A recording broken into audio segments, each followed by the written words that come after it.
নমস্কার বন্ধুরা, lifestyle with Sanchayita চ্যানেলের আরেকটা নতুন ব্লগে সকলকে স্বাগত জানাই।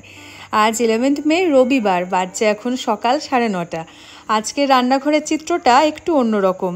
আজ সকালবেলায় অনির্বাণ আর পোগো মিলে ঠিক করেছে তারাই আজকের সকালে জলখাবারটা বানাবে সকলের জন্য। তো আজকে মাদার্স ডে, সেই উপলক্ষে এই সিদ্ধান্ত গ্রহণ। আলু পরোটা আর ম্যাগি এখানে হবে। তুমি বাবাকে হেল্প করছো? করছো না? তাহলে আর কি বলো? বাবা আমাকে করাবে।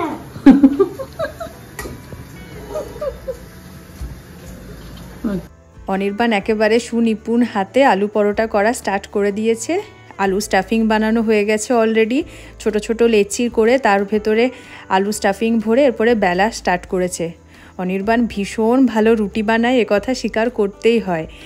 রোজকার কাজের মধ্যে এটাও একটা পড়ে তো ওর। আমি না থাকলে অনির্বাণ প্রতিদিন রাতে রুটিটা নিজের হাতে বানিয়ে খায়, সে কারণে একদম ঠিকঠাক সুন্দর ফুলকো ফুলকো গোল গোল রুটি হয় ওর হাতে। আমিও মাঝে মধ্যে আবদার করে বলি আজকে রুটিটা তুমি করো, কারণ খুব সুন্দর রুটি বানায়। দেখুন পরোটাটা কি সুন্দর হয়েছে। আচ্ছা, ক্লোজ করে আছে। কি হচ্ছে দেখো তো, happy mother's day.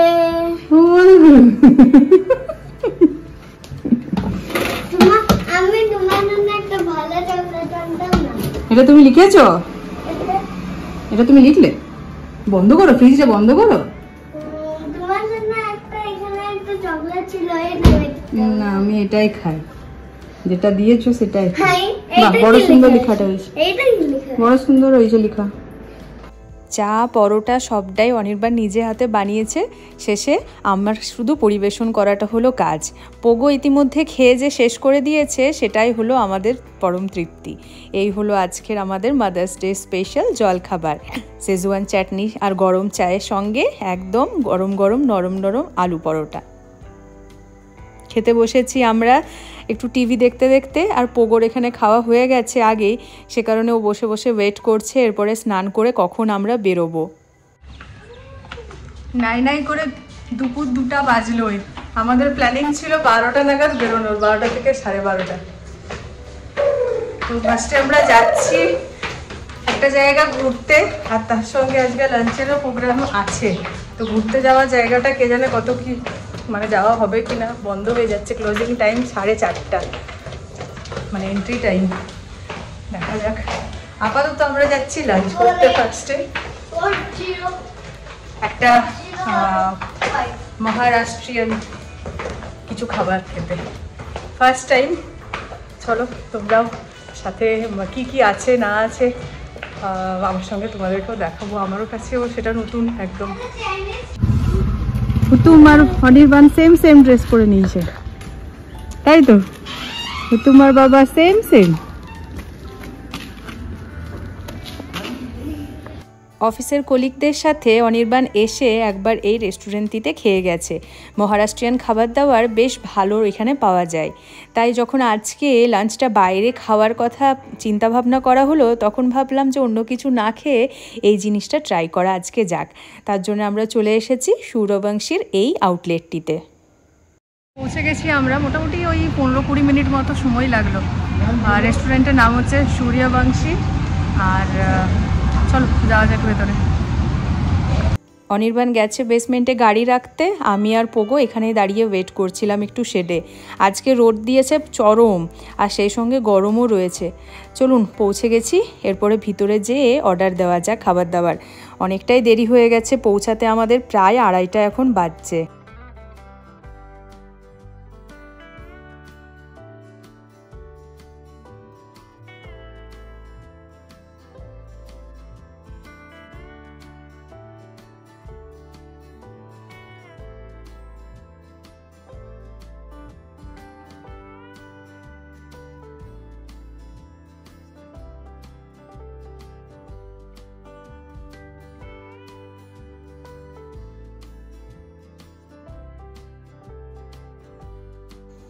Suryavanshi ethnic Marathi fair menu কার্ডটা হাতে পেয়ে গেছি। অথেন্টিক মারাঠি খাবার দাবার খেতে হলে এই জায়গাটা আসতেই পারেন আপনারা।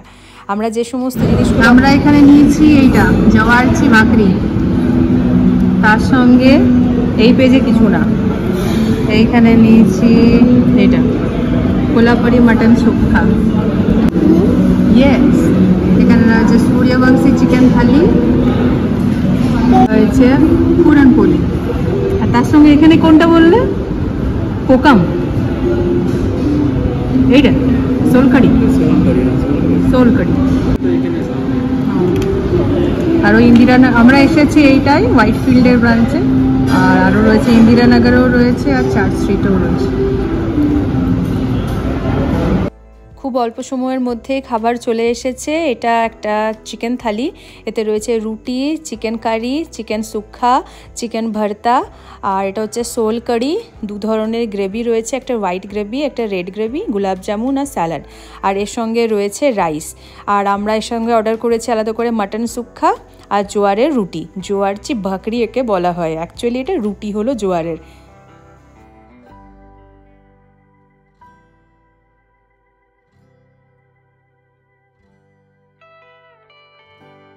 তা আমাদের খাবার দাবার তো ঠিক রকম চলছে, কিন্তু পোগোর লেগে গেছে খুব ঝাল। মহারাষ্ট্রিয়ান খাবার দাবার বেশ ঝাল হয়, তো পোগোর জন্য এখানে আলাদা করে পুরি আর শ্রীখণ্ড অর্ডার করা হয়েছে, সেটাই ও খাচ্ছে। মিষ্টি খাবার খেতেও এমনিতেও পছন্দ করে, আর অন্যান্য খাবারগুলো ভীষণ ঝাল এখানে। এটা হলো মহারাষ্ট্রিয়ান সুইট ডিশ পুরনপোলি। আচ্ছা, এটা না হলে আমাদের আজকেরটা তো ইনকমপ্লিট থেকে যেত, মহারাষ্ট্রিয়ান খাবার দাবার খাচ্ছি। আচ্ছা, এটা পুরো ঘি।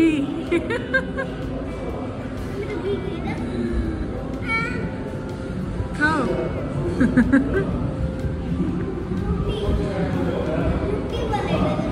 চিনি রুটি খাইছো? হ্যাঁ, একদম চিনি রুটি, গুড়ওয়ালা রুটি, গুড়ওয়ালা ঘি রুটি। ও মা গো,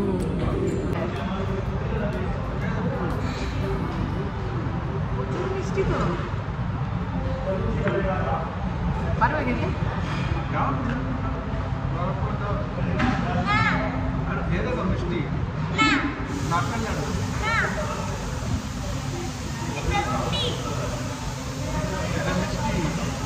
খাওয়া দাওয়া কমপ্লিট।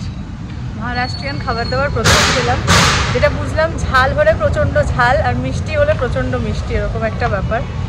আর এরপরে এখান থেকে যাওয়ার আছে আমাদের HL মিউজিয়াম। তো HL মিউজিয়াম যাওয়ার বিশেষ কারণ রয়েছে, আর সেটা পৌঁছাই তারপরে যেতে যেতে তোমাদের সঙ্গে শেয়ার করছি আর কি। HL মিউজিয়ামটা যেখানে আমরা আগে গিয়েছি, অনির্বাণের অফিস ছিল সেখানেই, তো তখন একবার গিয়েছিলাম। তো সেটা যখন আমরা ব্যাঙ্গালোরে এর আগে থাকতাম, মানে পোগো হওয়ার আগের ব্যাপার। পোগোর খুব ইচ্ছা হয়েছে।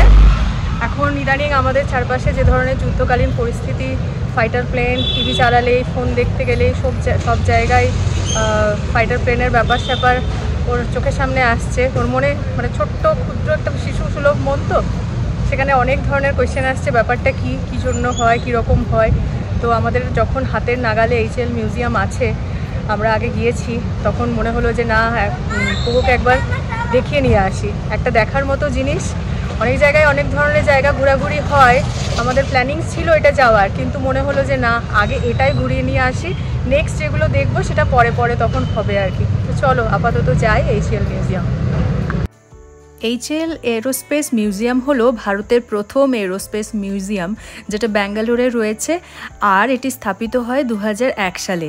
এই মিউজিয়ামটিতে সুন্দরভাবে সাজিয়ে রাখা হয়েছে বিভিন্ন aircraft, helicopter, aircraft engine, flight stimulator, একটি mock air traffic control tower, আর তার পাশাপাশি সাজিয়ে রাখা রয়েছে বিগত 6 দশক ধরে ভারতের উজ্জ্বল এভিয়েশন ইন্ডাস্ট্রির ইতিহাস।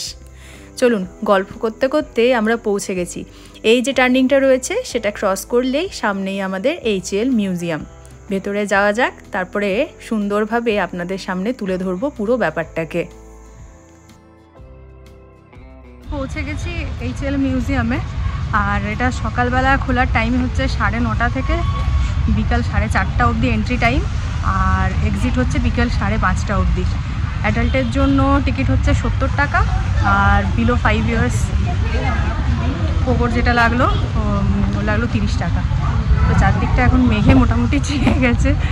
আর চলো চারদিকটা ঘুরে ঘুরে দেখি। ওগোর এক্সাইটমেন্ট প্রচুর, ফাইটার প্লেন চোখের সামনে, এত বড় বড় হেলিকপ্টার আছে চোখের সামনে। আমরা আগে হল নাম্বার 1 আর 2 কি আছে সেটা দেখে নিচ্ছি, কারণ এগুলো জলদি বন্ধ হয়ে যাওয়ার কথা।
মিগ হচ্ছে রাশিয়ান মিগ। হ্যাঁ, মিগ রাশিয়ান।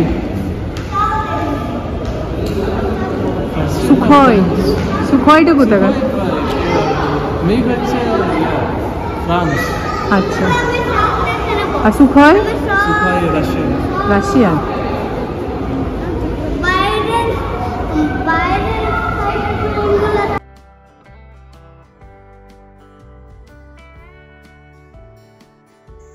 খুঁজতে খুঁজতে আমরা এসে পৌঁছে গেছি। আমরা যেটার জন্য এতক্ষণ ধরে ঘুরে ঘুরে বেড়াচ্ছিলাম সেটা হলো তেজস। অনির্বাণ যখন এডিএতে কাজ করতো তখন এই তেজসের রক্ষণাবেক্ষণের কাজেই নিযুক্ত ছিল। সে কারণে এই যুদ্ধবিমানটার প্রতি ওর বিশাল টান রয়েছে। অনেক শুনেওছে এটার ব্যাপারে ওর মুখে। আজকে পোগোকে চোখের সামনে দেখিয়ে দেওয়া হচ্ছে জিনিসটা কী রকম সেটা দেখতে হয় সমস্ত কিছু। ও ভীষণ এক্সাইটেড এ সমস্ত কিছু শুনতে। বাইরে বেরিয়ে চলে এসেছি। এরপর একের পর এক যুদ্ধবিমান ছোট আকারে দেখেছিলাম, এরপরে আসল বড় আকারে সুন্দরভাবে সাজিয়ে রাখা রয়েছে, ভেতরে সমস্ত ইঞ্জিন টিঞ্জিন খুলে।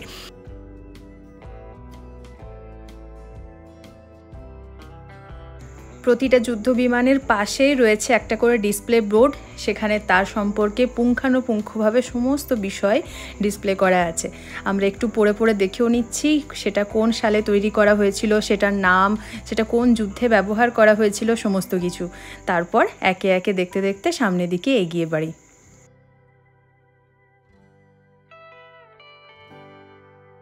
চোখের সামনে বিভিন্ন ধরনের এক একটা সব ফাইটার প্লেনগুলো সাজিয়ে রাখা আছে।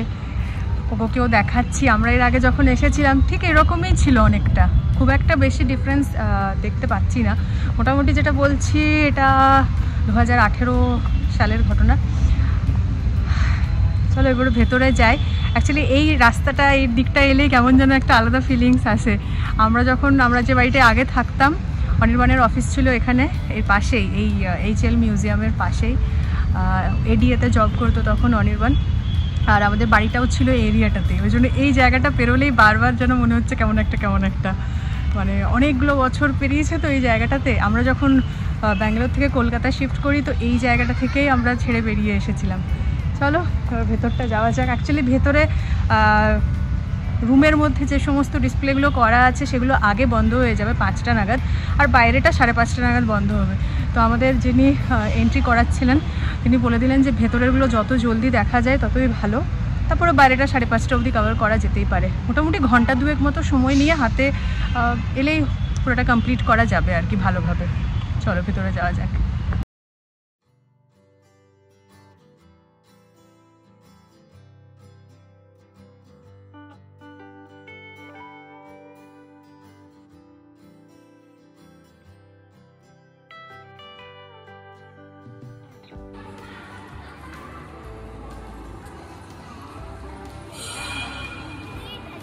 আর ও হেলিকপ্টারটায় হাত দিবে তো, যাও দেখে এসো।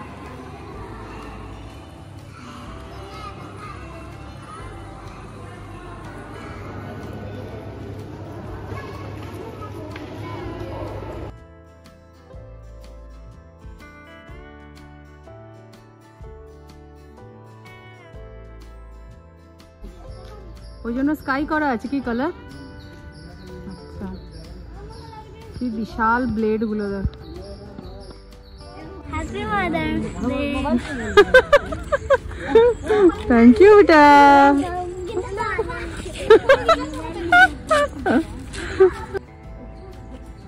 দেখো কত শার্প শার্প আছে না। ঘুরতে ঘুরতে আমরা চলে এসেছি একদম মিউজিয়ামের পেছনের দিকে।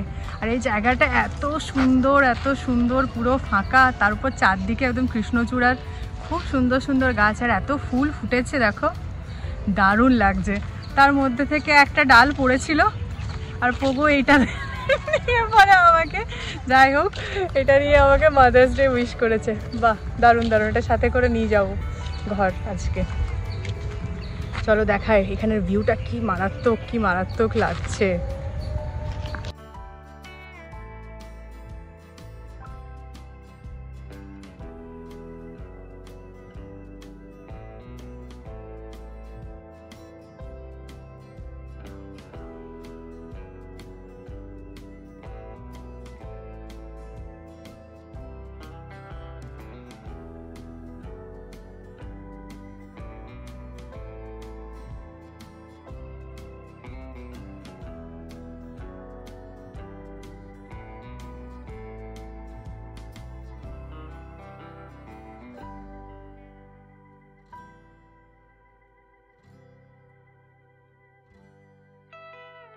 এটার নিচে কি আছে দেখার জন্য,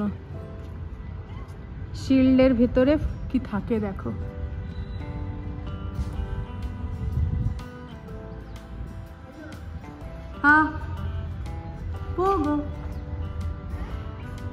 স্যাটেলাইটদেরকে নিয়ে যায়, চেম্বার ফর কিপিং স্যাটেলাইট, বুঝলে? হ্যাঁ না, কিছু করো না বেটা। কত আছে দেখো, এইদিকে হোয়াইট কালারের আছে।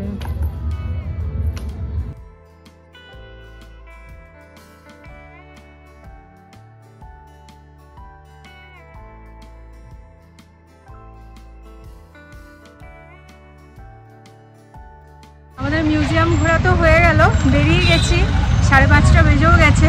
আর একদম ঠিকঠাক টাইমে আসা হয়েছিল, আমরা যখন ঢুকি বাজছিল 4:15-20, আর ওই 5:30টার মধ্যে ঠিকঠাক হয়েও গেল। এর আগে ঢুকলে প্রচণ্ড রোদ, আজকে ভালো রকম গরমও আছে ব্যাঙ্গালোরে।